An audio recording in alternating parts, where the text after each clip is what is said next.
宋理端，作者罗伦。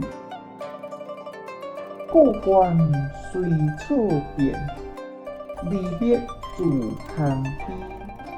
露出寒云外，人归暮雪时。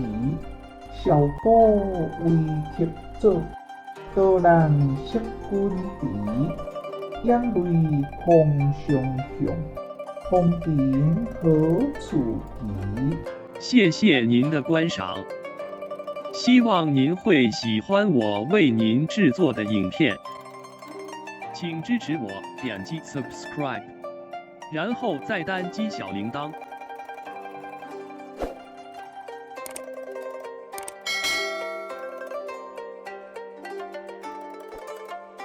请点击下面观看同一系列的影片。